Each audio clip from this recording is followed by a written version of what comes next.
আমরা এদেরকে এখানে আহ্বান জানাচ্ছি। এই শহরের একজন বিশিষ্ট জনপ্রিয় মানুষ, যাকে নিয়ে বিখ্যাত এক কবি একটি কবিতাও লিখেছিলেন, সেই মানুষটির লেখা বই মরণোত্তরভাবে প্রকাশিত হচ্ছে। বাংলা চলচ্চিত্রের সংক্ষিপ্ত ইতিহাস, অবনীনাথ ভট্টাচার্যের লেখা। তার সুপুত্র, তাকেও আপনারা সবাই জানেন, অম্বরীশ ভট্টাচার্য, তিনি আমাদের মধ্যে উপস্থিত আছেন। এই বইটির মোড়ক উদ্বোধন করবেন মাননীয় শ্রী প্রসেনজিৎ চট্টোপাধ্যায়। আমাদের মধ্যে আজকে উপস্থিত রয়েছেন ভারতীয় সিনেমার অন্যতম প্রধান মানুষ প্রসেনজিৎ চট্টোপাধ্যায়। এবং তারপরে আমরা আজকে আপনাদের সামনে খোলা পাতার মতো রয়েছে স্মরণে উত্তম, এই অনুষ্ঠানটি আমরা আপনাদের সামনে উপস্থাপন করব আলোচনার মাধ্যমে। বেঙ্গল ফিল্ম জার্নালিস্ট অ্যাসোসিয়েশন যখন ছিল তখন আমাদের ভাইস প্রেসিডেন্ট ছিলেন অবনীনাথ ভট্টাচার্য, খুবই আমাদের প্রিয়জন। সবাইকে মানে ইন্ডাস্ট্রি সবাই আগে চিনতেন, খুব ভালোবাসতেন। তিনি একটি বই লিখেছিলেন বাংলা সিনেমার সংক্ষিপ্ত ইতিহাস বলে। তিনি সেটা জীবিত থাকাকালীন প্রকাশ করতে পারেননি। তার ছেলে, তাকেও আপনারা চেনেন, অম্বরীশ ভট্টাচার্য, সে ভালো এখন প্রচুর অভিনয় করছে, সিরিয়াল করছে এবং ছবিতে অভিনয় করছে। সে তার বাবার ওই বইটি আরো মানে অপ্রকাশিত যে কাজটা ছিল সেটা প্রকাশ করেছে। অবনীনাথ ভট্টাচার্য দীর্ঘ 40 বছর পেশাদার সাংবাদিকতা করার পরে ওনার মনে হয় যে একটা বই লেখা দরকার, যেটা বাংলা সিনেমার ইতিহাস কিন্তু সহজ করে লেখা, মানে যেটা সাধারণ মানুষ গল্পের আকারে পড়তে পারবে বাংলা সিনেমার ইতিহাসটা। এখানে 1917 সাল অর্থাৎ নির্বাক যুগ থেকে বাংলা সিনেমার একটা ইতিহাস রয়েছে, প্রায় 1960-65 সাল অব্দি।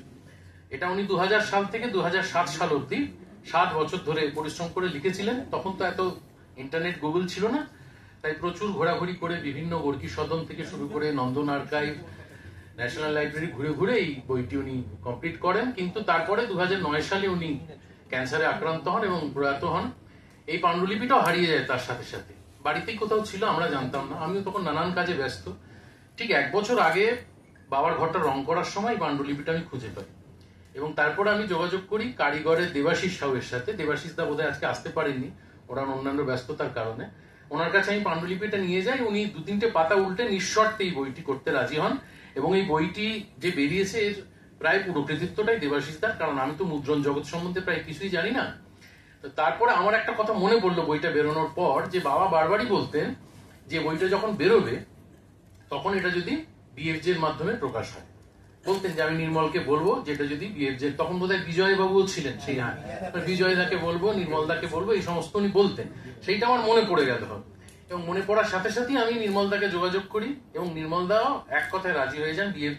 WBFJ সকলেই এক কথায় রাজি হয়ে যান এই বইটি আজকে প্রকাশ করতে। সেইটা একটা বিরাট ভালো লাগা আমার, যে বাবা এই সংস্থার সঙ্গে দীর্ঘ সময় যুক্ত ছিল এবং তার সুবাদে আমিও একদম ছোটকাল থেকে যখন রবীন্দ্র সদনে বিএফজে অ্যাওয়ার্ড হতো সেই সময় থেকে আমি এই অ্যাওয়ার্ডের সাক্ষী। আমি কানন দেবীকে পর্যন্ত দেখেছি ওই অ্যাওয়ার্ডে। পরবর্তীকালে নন্দনে শিফট হলো, সেখান থেকে science city auditorium, salt lake stadium, সমস্ত ইতিহাসটা আমার দেখা। মানে কানন দেবী থেকে অমিতাভ বচ্চন অব্দি, শাহরুখ খান, সবাইকে আমি এই বিএফজে অ্যাওয়ার্ডে দেখেছি। তো সেই WBFJ সংস্থার হাত দিয়ে আয়োজনে আজকে এই বইটা প্রকাশ পেল এবং বুম্বাদা প্রকাশ করলেন। সেইটা একটা বিরাট বড় প্রাপ্তি, কারণ বাবা বুম্বাদাকে খুব ভালোবাসতেন এবং আমি জানি না মৃত্যুর পরে কেউ থাকে কিনা, যদি বাবা কোথাও থেকে থাকেন, এই দুটো কারণে বইটা বেরিয়েছে তার জন্য তো খুশি হবেনই, কিন্তু আরো একটু এক্সট্রা খুশি হবেন যে WBFJ এর মাধ্যমে বেরোল এবং বুম্বাদা উদ্বোধন করলেন। আর তার হাতে আমরা এই আমাদের ওয়েবসাইট উদ্বোধনের যে বাটনটি সেটি তুলে দেবো, সেটি প্রেস করে তিনি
অনুষ্ঠানটা হবে না, তাদেরকে সবাইকে পেয়ে গেছি, এই জন্য শুরু করছি আমরা। ছোট্ট কথায় বলি, উত্তম কুমারের তখন খুব খারাপ অবস্থা, মানে খুব টালমাটাল অবস্থা। অফিস জয়েন করবে না শুটিং সিনেমা করবে, এরকম যখন অবস্থা, একদিন বিভূতি রাহা কি বলেছিল, বিভূতিদা আর কি থাকবো, বোধহয় অফিসে জয়েন করি। খুব টালমাটাল অবস্থা। তখন বিভূতি রাহা বলেছিলেন, আরে তো কি দেখতে শুনতে ভালো, থেকে যা, টিকেই আগে একদিন। বসু পরিবার থেকে ওনাকে প্রায় তখন বাদ দেওয়া হয়েছে। ওনার খুব মানসিক দ্বন্দ্বের মধ্যে চলছে। তখন হঠাৎ করে ওনার একটা পুরনো লেখা মনে পড়লো। সেই লেখাটা ওনাকে ঘুরিয়ে দিল। একদিন দক্ষিণেশ্বর থেকে স্বামী বিবেকানন্দ এবং তুরিয়ানন্দ ফিরছেন ঠাকুর রামকৃষ্ণকে দেখে। আসার সময় বিবেকানন্দ তুরিয়ানন্দকে জিজ্ঞেস করেছেন, কেমন দেখলে? তুরিয়ানন্দ অনেক কথা বলছেন ঠাকুর রামকৃষ্ণ সম্পর্কে। অনেক কথা বলার পরে তুরিয়ানন্দ বিবেকানন্দকে জিজ্ঞেস করেছেন, তুমি কেমন দেখলে? তখন বিবেকানন্দ একটা কথাই বলেছিলেন, লাভ পার্সনিফাইড, ভালোবাসা, ঘনীভূত ভালোবাসা। আজকে যখন উত্তম কুমার এরকম একটা সংকটজনক অবস্থায়, ওনার মনে পড়লো যে ভালোবাসাটাই তো আসল। আমি সেদিন থেকে ভালোবাসতে শুরু করলাম নতুন করে, বাবা মাকে, পাড়া প্রতিবেশীকে, গুরুজনদের এবং আমার কাজটাকে। যে কাজ থেকে আমি সরে যাবো কেন, হেরে আসবো কেন? সেই ভালোবাসা, উত্তম কুমারের প্রতি সেই ভালোবাসাটা, সেই নিবিড় ভালোবাসা আমাদের আজও আছে। এখন আর ঘনীভূত নেই, প্রস্তুতিভূত হয়ে গেছে। কিন্তু সমস্যা হচ্ছে আর কতদিন। সামনে স্টেশন উত্তম কুমার, প্ল্যাটফর্ম বাদিকে সামনে একটা মূর্তি, 3টে স্টপের জায়গায় হাজরা, উত্তম মঞ্চ। উত্তম কুমার কি এই 3টের মধ্যে আবদ্ধ হয়ে থাকবেন আগামী প্রজন্মের কাছে? এইখানে যারা আমরা এসেছি, আমরা প্রায় উত্তম কুমারের যুগের লোক, তার ছবি দেখেছি। পরবর্তী প্রজন্ম, উত্তম কুমার আর কতদিন প্রাসঙ্গিক থাকবেন? থাকবেন কি আগামী 20 বছর পরে, 25 বছর পরে? আজকে উত্তম কুমারের নামে আমরা এখানে সবাই এসেছি, আগামী 20 বছর পরে নন্দন এরকম সেমিনার হবে কি? বাল্মীকি একটা কথা দিয়ে বললো যে আরো কত বছর উনি এরকম থাকবেন, 20-25 বছর থাকবেন। উত্তম দা চলে যাওয়ার পর শুভেন্দু দা একটা কথা বলেছেন, আরো 50 বছর উত্তম কুমারের পসিবল স্প্যান তৈরি হয়ে যাবে। তার মধ্যে 45 বছর হয়ে গেল, অতএব বোঝাই যাচ্ছে 50 সামনে 100 ক্রস করে যাবে, না আরো বেশি। যতদিন বাঙালি থাকবে, আমি তো একটা জায়গায় বলেছি, লিখেছি যে এই শতকে আর উত্তম কুমার হবে না, আসবেন না। আজকের বাংলা সিনেমায় উত্তম কুমার কতটা প্রাসঙ্গিক? বড় মজার প্রশ্ন, তাই একটু মজা করেই উত্তর করা যাক। এই যেন জিজ্ঞেস করা, আজকের বাংলা সাহিত্যে কতটা প্রাসঙ্গিক রবীন্দ্রনাথ। আমাদের গদ্য, পদ্য, গান, তাবৎ ভাবনায় যেমন রবি ঠাকুর, তেমনি বাংলার সিনেমার আনাচে কানাচে, হাসি কান্না, সুখ দুঃখ, আলাপে সংলাপে, চাই কিন্তু লাপে। ট্রেনিং কার্ড নিয়ে ট্রেনিং কার্ড দেওয়া হতো, তার 6 মাস বাদে উত্তম চলে গেলেন। তো তারপরে একটা যুদ্ধ, যেটা একটু আগে মুখে শুনছিলাম, নিউ থিয়েটার স্টুডিওতে একটা কুকুরের পিঠে কাক, সেটা আনন্দবাজার ফান্ড পেজে বেরিয়েছিল উত্তমবঙ্গে চলে যাওয়ার পর। তারপরে যে ছবিগুলো শুরু হলো, তখন বোম্মাদা হিরো হিসেবে শুরু করেছে, এবং সেটা রঞ্জিত দা, সুজিত গুহর ছবি, সুখেন্দ্রনাথের ছবি চলছে। আস্তে আস্তে লোকের ভালো লাগতে আরম্ভ করছে। সে লেখাগুলো অঞ্জন চৌধুরী ছিল, সেখানে বোম্মাদা রোমান্টিক হিরো। তারপরে শত্রু হলো, শত্রু অঞ্জন দার ডিরেক্টর, সেখানে আমি অ্যাসিস্ট্যান্ট। বোম্মাদা সেখানে একটু অতিথি চরিত্র অভিনয় করেছিল, মহুয়া রায়চৌধুরী এবং বোম্মাদা।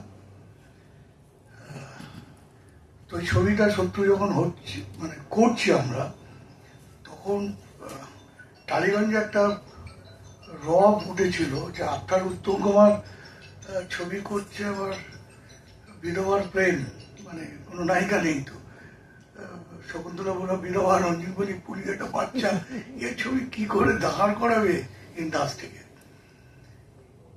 তো ছবি হলো, ছবি এডিট হলো ফিল্ম ফরম্যাটের অবশ্যই। তো এনএমডিসিতে তখন ডাবিং চলছে, আমি ডাবিং করছি। আর মাঝে মাঝে অঞ্জনদা যায়, রঞ্জিতদা থাকলে। এবং সেখানে বিকাশ রায় ডাবিং করতে পারবেন না, কেন ওনার প্রচন্ড হাঁপানির টান আছেন, উনি হয়তো এসি থাকতে পারবেন না। 1955 সালের একটা ছবি, যার পরিচালক হচ্ছেন তপন সিংহ, উপহার। এবং সেই ছবিতে সবে তিনি পায়ের তলায় মাটি খুঁজে পেয়েছেন, তার আগে ফ্লপ মাস্টার জেনারেল ছিলেন। সেই ছবিতে তিনি এক অধ্যাপকের ভূমিকায়, উত্তম কুমার। এবং সেখানে একটা সংলাপ আছে, ছাত্রদের খাতা দেখছেন এবং খাতা দেখতে দেখতে হঠাৎ তিনি খুব বিরক্ত হয়ে পড়েছেন। তো যে কাজ করে সে জিজ্ঞেস করছে যে বাবু কি হয়েছে, তো বলছে এইসব কি, এদের উত্তর লিখে কি নম্বর দেবো এদের। তখন সেই ভৃত্য বলছে যে আসলে কি এসব সিনেমা থিয়েটার দেখে বেড়াচ্ছে তো এখনকার ছেলে। তখন উত্তম কুমারের মুখে সংলাপ, হ্যাঁ ওই তো উত্তম কুমারের ছবি দেখছে, ওকে নিয়ে মাথা ঘামাচ্ছে খুব। ভেবে দেখুন যে তপন সিংহ কতটা দূরদর্শী, যে একজন সবে তার পায়ের তলায় মাটি খুঁজে পেয়েছে। এই সংলাপ কিন্তু উত্তম কুমার নিজে তো লেখেননি, লিখেছেন তপন সিংহ। এবং তাকে ওই চরিত্রটাকে ওই জায়গায় তিনি রাখছেন, এরকম ভারতীয় সিনেমায় কটা উদাহরণ আছে আমি সত্যিই জানি না। ভেবে দেখুন, বিচারক শেষ হচ্ছে রবীন্দ্রনাথের একটা গান দিয়ে, আমার বিচার তুমি করো। এর থেকে বেশি ওপেন এন্ডেড কি হতে পারে? উনি দাঁড়িয়ে আজকের এই ওয়েবসাইটে যেটা আমার ভালো লাগছে, মানে আমার সবসময় বারবার মনে হয়, এটা নিয়ে অতনুর সাথে আমার কথা হয়েছে, যে আমরা এত বাংলা ছবি নিয়ে কথা বলি, আসলে আমাদের একটা প্রজন্ম আসবে বা এসে গেছেন ইনফ্যাক্ট, যারা এখন টোটালি ডিজিটাল একটা প্ল্যাটফর্মে চলে গেছে। সেখানে না আমরা খুব একটা খুঁজলেও খুব একটা প্রপার ডকুমেন্টেশন পাই না। আমরা যদি আমাদের অতীতটা নিয়ে ভাবার চেষ্টা করি, আসলে আমরা যদি অতীত নিয়ে ভাবার চেষ্টা করি, আমি যদি আমার ছেলেকে বলি যে তুমি আমার বাংলা সিনেমায় কাজ করো, আগে তো ওকে জানতে হবে যে বাংলা সিনেমাটা কোথা থেকে শুরু হয় এবং তার জার্নিটা কিভাবে তৈরি হতে হতে আজকে এখানে এসছে। যে কোনো বিজনেসের মতো, যে কোনো বিজনেসে যেরকম ভাবে একটা তার ধারাবাহিকতা থাকে এবং আমাকে জানতে হয়, সেইভাবে আমাদেরও যদি বাংলা ছবির কথা জানতে হয় না, ওই আমাদের এই প্রজন্ম হয়তো জানে, আমরা কিছুটা জানি, তা পুরোটা না। এইটা মনে হয় এই জায়গাটা সব থেকে ইম্পর্টেন্টলি সাহায্য করবে, যে আমাদের, আমরা পরের প্রজন্মের কথা বলছি, তাদের জানতে যে আসলে বাংলা সিনেমাটা কি করে আস্তে আস্তে আস্তে আস্তে তাদের নিজেদের জায়গা তৈরি করে, এই পুরো জার্নিটা আমাদের জানতে হবে। সেখানে অভিনেতারা আছেন, পরিচালকরা আছেন, প্রযোজকরা আছেন। এই ওয়েবসাইটটাকে আমি অনুরোধ করবো হাত জোর করে, যে সিরিয়াসলি আরো বেটার ভাবে করে এবং এটাকে যতটা মানুষের কাছে পৌঁছে দেওয়া যায়, কারণ এটা অস্বীকার করে লাভ নেই যে এখন পুরোটাই ডিজিটালাইজেশন হয়ে গেছে। সেখানে হোয়াটসঅ্যাপ, ফেসবুক, এটা খুব স্বাভাবিক। কিন্তু আমার এটা কিছু ক্লিক করলে আমি জানতে চাইলে, আমি যদি জানতে চাই যে ভানু ব্যানার্জি কি কি করেছিলেন, আমি যদি ক্লিক করে জানতে পারি মানুষটার জার্নিটা কি বা একজন পরিচয়, সেখান থেকে আমার মনে হয় আজকের এই ওয়েবসাইটটা আমাদের সত্যি খুব সাহায্য আমাদেরও করবে এবং আমাদের পরবর্তী প্রজন্মকে সাহায্য করবে। কারণ আমি যখন অনেক সময় কথা বলি, দেখি যে আমাদের সিনেমা নিয়ে যখন আলোচনা হয়, খুবই যারা কাজ করছেন ইনফ্যাক্ট এখনো দু একজন ছাড়া, একটু পুরনো ছবির আলোচনা করতে গেলে তারা একটু কনফিউজড হয়ে যান, তাদের দেখা নেই, জানা নেই। এটা বোধহয় অনেকটাই সাহায্য করবে।